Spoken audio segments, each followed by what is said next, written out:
Hello again and welcome back to our course on PSE 15. We're still working in quick mode here, and having looked at adjustments and at effects, textures and frames, I want to look in this and the next couple of sections at some specific tools and techniques that we can use in quick mode.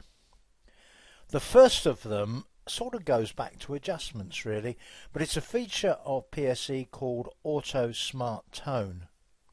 And this is a way of not only improving an image, but also improving it in such a way that PSE can remember the sort of improvements you've made and suggest future improvements on future images based on the selections you've made so far. I'll explain that in more detail a little bit later on in this section. For the moment, I'm back at this picture of Widdicombe Church. And what I'm going to do is to click on the Enhance menu, and one of the options there is Auto Smart Tone. You then see the Auto Smart Tone dialog, and in the center of the dialog there is a little circle called the controller, and you can move the controller around. If you look at the little call out there, move the controller around to fine-tune the image correction. The four corners indicate the correction you would get by dragging in that direction. If you look at the bottom right hand corner, for example, you have another version of the same image, but there's a lot more light in that version. The exposure generally is much higher and the sky is almost white. If you look at the top right corner, you don't have such high exposure, but you can also see a lot less contrast in the colours. So if you look at the walls of the church, for example, there are no extremes, whereas if you look at the picture at the bottom right, you can see more extremes of dark and light. In the top left hand corner option, you can see everything is extremely dark.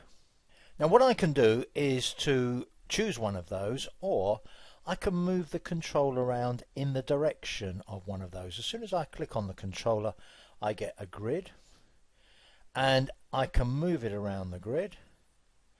For instance, if I move towards the bottom right, the image is moving towards what you can see in the bottom right hand corner.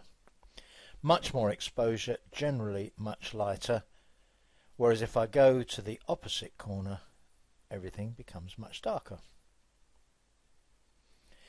If I get to a point where I'm happy and click on OK, what will generally happen is that PSE will remember the selection I've made, and next time it comes across what it considers to be a similar set of options, it will tend towards that option. I'll still be able to choose, but it will tend to go for that kind of option more.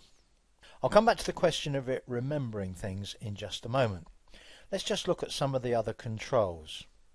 To the left of the OK we have a reset control, of course, and further to the left at the bottom of the dialog we have switch to look at before and after, and then we have a little menu here. One of the options is learn from this correction. If you don't want PSE to try to learn, you can switch that off, and if you don't want to see the corner thumbnails, you can switch those off as well.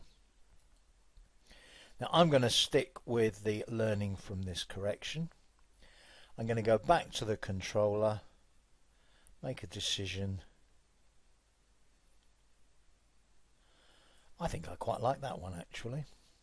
So I click on OK, and that change is made. One thing to point out about the learning side of things, PSE is gathering information about the selections that you've made in similar situations. If you go back up to Edit Preferences, you may remember from very much earlier on in the course, one of the buttons I said I'd come back to is Reset Auto Smart Tone Learning. If you want it to forget what it's learnt so far, either because you want to start again or perhaps because you're using somebody else's system, you've taken over an installation of PSE 15, you can click there to reset the learning and start again. So having made that particular change, what I'm now going to do is to close this image and open another image. And now I'm going to go for Auto Smart Tone. And what you can see is that it's tending in the direction of the top right hand corner. In fact, if I opened the original image again, it would put the controller right up into the top right hand corner. Note of course that the other options are still available to me, but it's learning based on what I've decided to do so far, where I would tend to put the controller. That's Auto Smart Tone. I'll see you in the next section.